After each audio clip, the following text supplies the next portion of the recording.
Assalamualaikum dan salam sejahtera kepada anda semua yang menyaksikan Kaprik Adrenalin. Sudah semestinya anda bersama dengan saya, Nasha Ezira, sebagai pengacara anda. Minggu lepas saya berada di litar antarabangsa Mandalika, Indonesia untuk kejuaraan Asia Road Racing Championship pusingan yang keempat. Kali ini saya berada di litar antarabangsa Sepang, Malaysia untuk kejuaraan Malaysia Superbike Championship bagi musim 2023 pusingan yang pertama. Apa ceritanya musim 2023 ni? Kalau anda semua nak tahu, apa tunggu lagi? Jom ikut saya.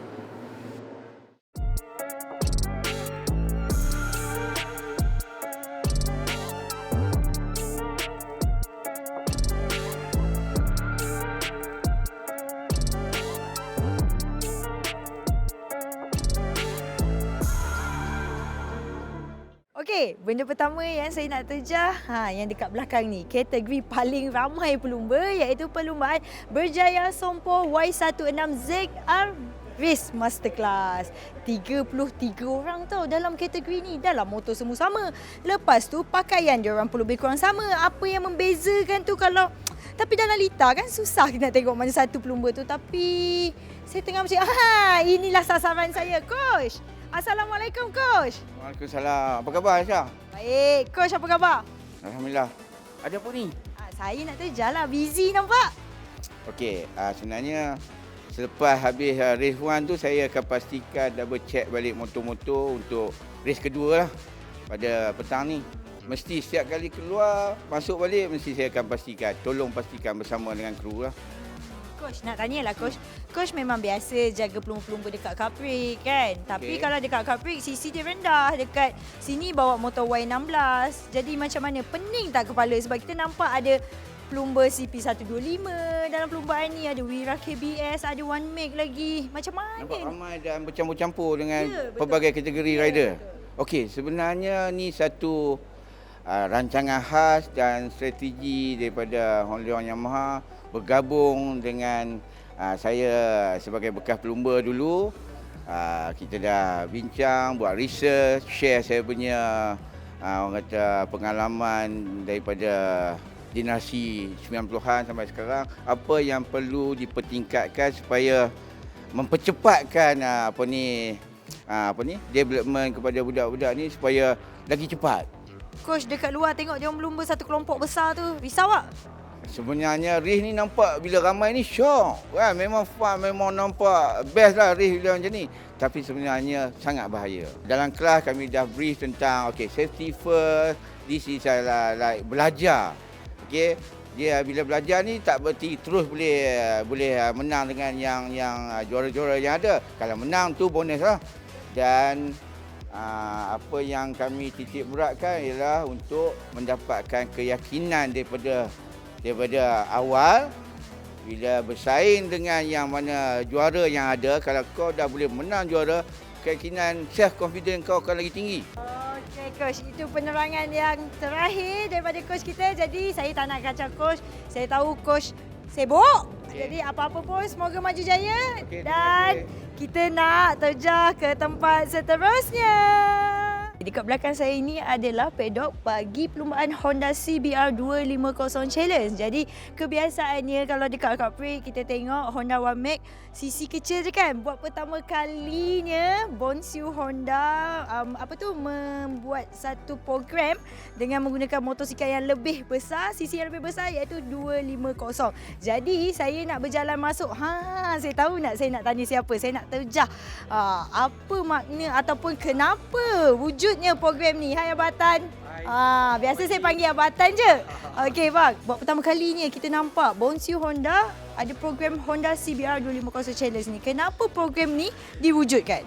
Okey, untuk program ni kita nak asah bakat lagi awal untuk duduk di 250 untuk senang faham handling motor apa benda bila dah duduk ada dalam kategori ni. So dia boleh banyak lagi belajar, experience, belajar macam mana kendalikan motor CBR 250 ni. Abang rasakan program ni satu program yang bagus tak untuk pelumba-pelumba muda kita? Memang sangat-sangat bagus sebab macam tengok dekat Asia, tengok dekat lain-lain tempat. So rider-rider dah start duduk dekat motor yang bersisi besar. So bila dah start duduk sisi besar, pengalaman, handling, apa benda tu semua akan jadi berubah. Okey Abang Atan, terima kasih di atas penerangan. Jadi teruskan bekerja sebab saya ada seorang lagi saya nak terjah ni. Okey, nanti kita sambung bual. Saya nampak tengah berbual seronok Abang Yuzi. Saya nampak Abang Yuzi ada dekat pedok ni kan. Honda CBR 250 Challenge ni, macam mana pandangan abang tentang program ni? Saya rasa ini adalah salah satu program yang baik lah apabila Honda Challenge ni ada dalam MSBK.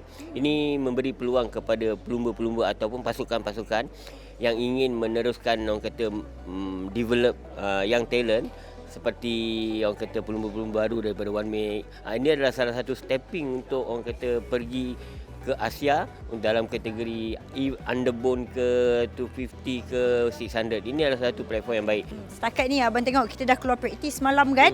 Jadi macam mana abang tengok performance pelumba ni sebab mereka gunakan motor yang sama je bang. Ya betul. Kalau kita tengok seperti Nam adalah salah satu rider yang terbaik dalam Asia. Jadi dia clock 1 minit 31. Jadi di luar jangkaan. Kalau kita lihat semalam, kita dah memenangi banyak kategori-kategori A ataupun B dan ini adalah satu benda yang baik. Motor ni adalah motor standard. Jadi bila kita ingin melahirkan rider yang baik, kita harus maksimumkan dulu apa yang ada dalam kategori standard tu. Last tagline. Kalau nak race lah kat track. Itu dia. Terima kasih bang. All the best. Jadi saya nak terjah orang lain pula. Agak-agak saya nak pergi mana? Jom.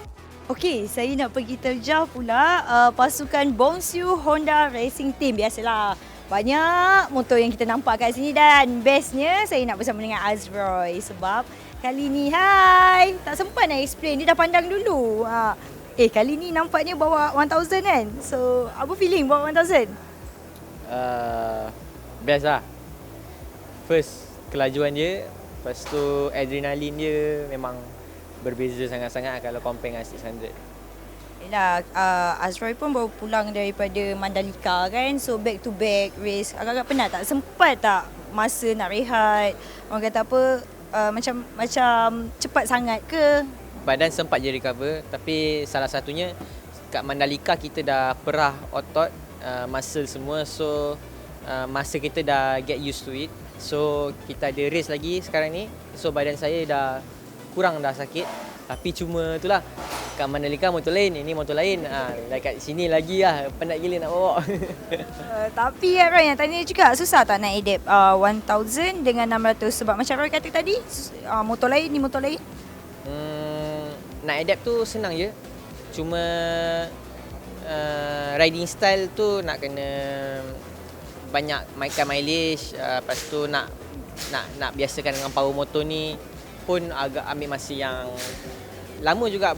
Kira dalam satu praktis juga saya nak biasakan balik kan. Tapi so far alhamdulillah semuanya berjalan dengan lancar. Itu dia penerangan daripada Azroy. Jadi kita tak nak kacau dia nak teruskan discussion dia. Ada lagi satu benda yang best kat sini sebenarnya. Pemenang CP150 pusingan yang pertama kali ni lain macam dia tak ada bawa CC150. Dia terus bawa 600 Syazraz. Kita main masuk yang tengah leka-leka kan. Nampaknya bawa motor besar kali ni. Apa feeling? Itulah, alhamdulillah rezeki Bongsu bagi saya peluang untuk race pada MSBK kali ni. So rasa nervous bawa motor besar, first time tak pernah bawa motor besar. Lepas tu badan pun sakit-sakit juga. Aduh. So banyak lagi kena improve daripada segi fitness sebagai. Saya nak tanya soalan ni biasa saya tanya kat rider kan. Ampam tak? Ya, betul, ampam. Sangat ampam ni. Tangan saya sekarang ni. Mesti boleh go on kan? Boleh, insyaAllah boleh. Tapi tak boleh nak push 100% lah sebab sakit kan. Takut apa-apa jadi lebih nanti lagi risiko pada diri sendiri. So tak apalah. Okey Syaz, tak apa. Syaz teruskan merenung helmet ni.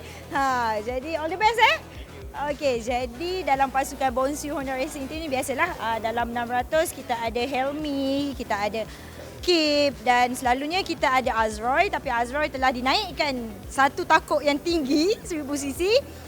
Syazraz ada dekat 600 dan 250 kita ada muka baru, Farid Hakimi bersama dengan Irfan Haikal. Jadi saya tak sabar sebenarnya nak tengok perlumbaan yang pertama dan prestasi pelumba Cup Week di MSBK.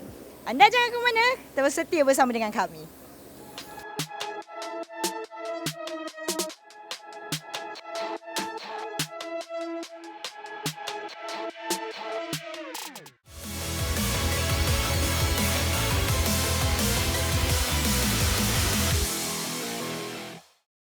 Alhamdulillah, akhirnya selesai juga dalam perlumbaan Malaysia Superbike Championship pusingan yang pertama di litar antarabangsa Sepang dengan mereka melalui perlumbaan yang keadaan cuaca yang tidak menentu, kejap panas, kejap hujan, tetapi mereka sentiasa memberikan saingan yang sangat sengit dan sangat mendebarkan. Jadi terlebih dahulu saya nak kongsikan kepada anda semua apa yang terjadi dalam perlumbaan yang pertama semalam dalam kelas A. Kalau kita lihat dalam kelas A, MSBK 250, Irfan Haikal cukup yakin dan cukup konsisten meninggalkan rakan sepasukannya iaitu Farid Hakimi di tempat yang kedua. Dan Farid Hakimi yang diberikan tentangan oleh pelumba India iaitu pelumba pasukan Gusto Racing India, Geoffrey Verivet yang menaiki podium di tempat yang ketiga. Hampir-hampir je nak menaiki podium di tempat yang kedua.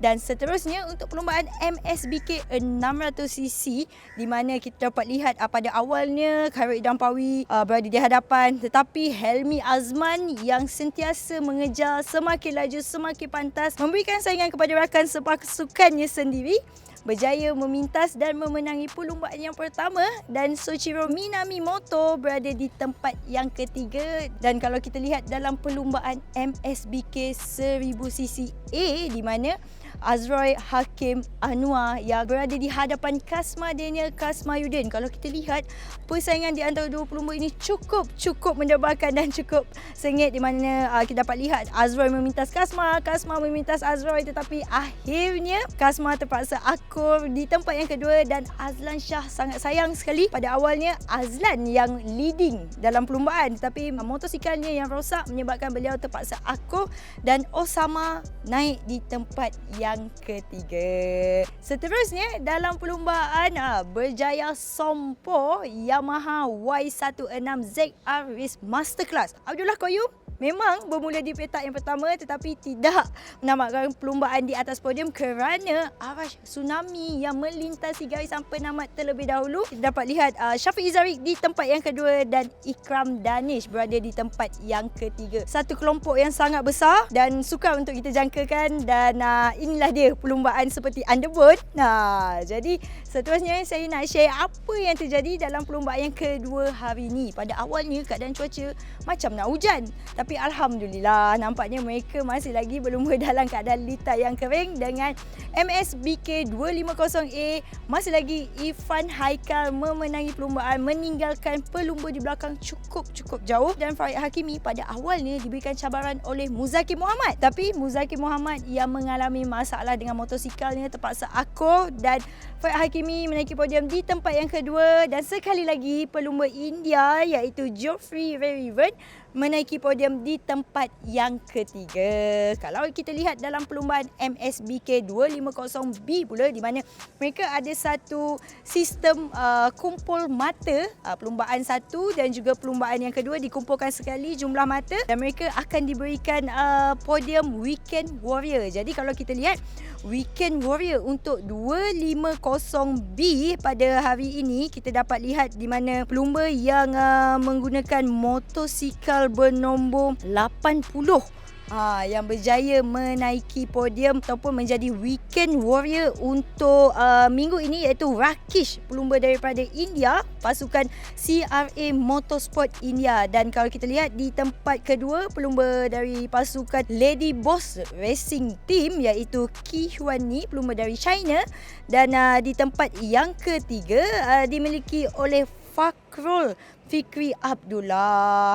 Jadi itulah kumpulan mata dan itulah juara Weekend Warrior dalam MSBK 250B bagi pusingan yang pertama. Dan kalau kita lihat dalam perlumbaan baru ataupun Honda One Make yang seperti saya ceritakan pada awalnya, Show Vietnam berjaya menaiki podium di tempat yang pertama dengan di tempat yang kedua dimiliki oleh Firdaus Hamdan dan rakan sepasukan Show Vietnam iaitu Nguyen Dak Tang terpaksa akur di tempat yang ketiga.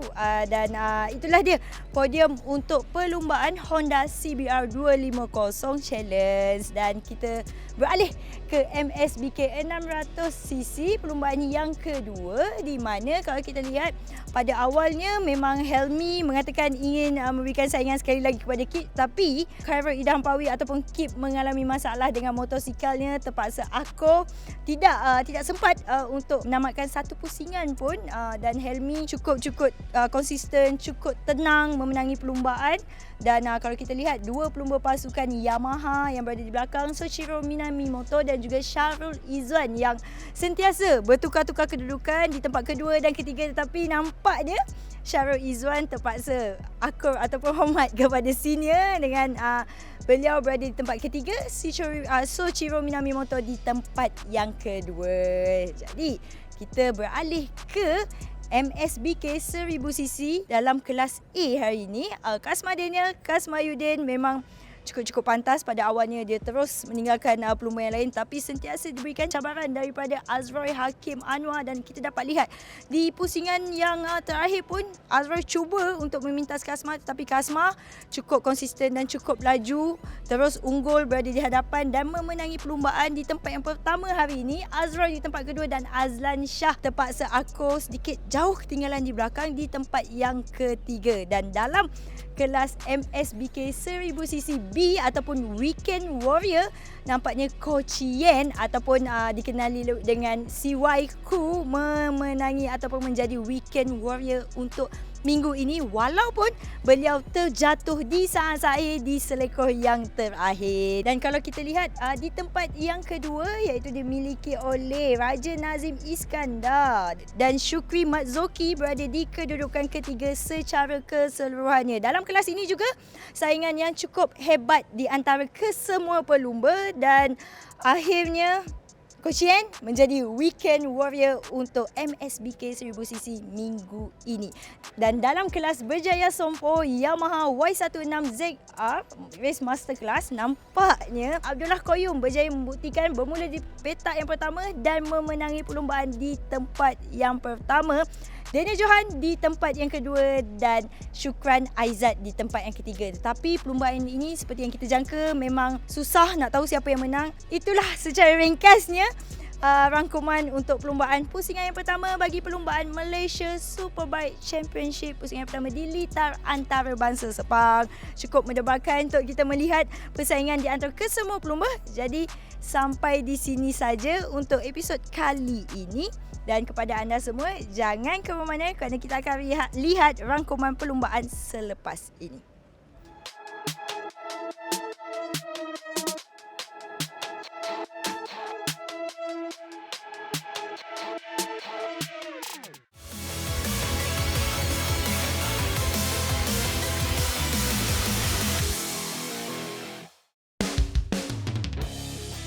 Lepaskan di permulaan yang baik kita dari kanan masuk setelah nombor 35 Ahmad Syamil Akmal berada di hadapan nampaknya terlampau berada dua kelompok sedikit di tempat kali di tempat pertama Syamil Akmal. Ada kelompok jatuh di belakang.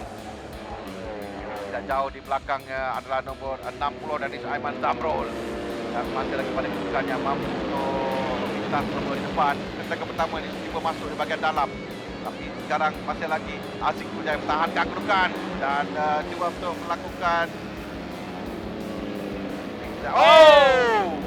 terjatuh dari Aiman Zamrul dalam percubaannya untuk melepasi Aziz. Bukan yang rapat dari bagi dalam masuk untuk memintas.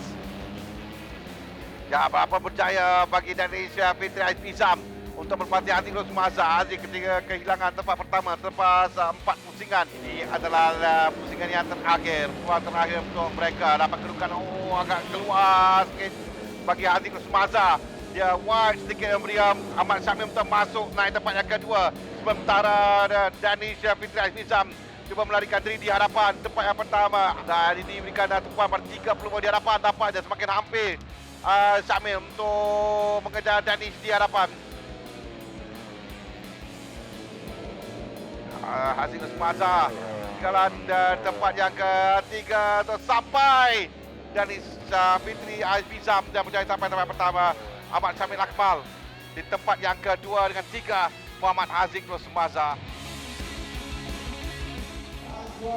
Danish Fitri Azmizam. Azmizam lampu merah akan dinyalakan dan untuk mereka dilepaskan. Sekarang permulaan yang baik diperlukan dalam perlombaan di lintas pemotoran Terengganu. Kita dapat lihat penunjukan skor yang pertama Hongkong yang sampai terlebih dahulu di hadapan 17 yang sampai di hadapan terlebih dahulu. Yang berada di hadapan di awal-awal perlombaan, tetapi saingan cukup menarik antara Afif dan juga satu lagi iaitu jentera nombor 20 Azrul Hakim Anwar. Jadi Afif Amran dan juga Azrul Hakim Anwar, 20 ini itu Kasman dan Kasmayuddin. Semakin lama semakin hampir untuk menghampiri Afif Amran. Begitu juga dengan Akid Aziz, namanya cuba mengikuti rapat iaitu Kasman Daniel. Tetapi persaingan menarik Azrul Hakim Anwar dan juga Afif Amran, 20 ini masih lagi tidak berubah. 40 ini dikeluarkan masing-masing tempat pertama, kedua, ketiga dan juga tempat yang keempat. Cantik dan Uzat masuk untuk melepasi Helmi Azman sekarang. So dia naik tempat yang kelima. Dia berada di tempat yang kelima sekarang. Kedudukan 4, 5 dan 6. Kita on board bersama dengan Terus Uzat. Yang berada di depan Helmi Azman. Dan juga Haziq Fairuz di kelompok seterusnya di belakang. So kedudukan tempat 5, 6 dan 7. 1, 2, 3, 4 di hadapan tadi yang kita lihat. Kita boleh lihat Kasma mengikuti sahaja di belakang Afif dan juga Azroy. Berapa lama saya beritahu, Kasma macam ada masalah dengan jentera. Wah, sayang sekali bagi Kasma nampaknya. Kasma ada masalah dengan jentera dan sekarang dia akan dipintas oleh kelompok di belakang Nazrul Izzat, Helmi Azman dan juga Haziq Fairuz. Agak sukar nampaknya dengan berbaki 5 lap saja lagi bagi Akid Aziz, tetapi saya dapat saksikan untuk halangan utama bagi 20 ini Azrul juga Afif adalah back markers. Jadi itu yang perlu diperhatikan dalam dua kategori ini. Betul-betul rapat sekali Afif di belakang Azroy. Azroy masih tahankan kedudukan untuk tangan kedudukan tempat yang pertamanya daripada Afif yang menyerang dari belakang. Rapat sekali betul-betul di belakang Azroy sekarang. Di sektor terakhir mungkin akan cuba dilakukan oleh Afif, tapi Azroy yang dengan begitu baik sekali untuk menutup ruang, tidak membenarkan Afif yang cuba masukkan. Afif masuk tapi Azroy berjaya betul-betul ruang jatuh sampai ke garis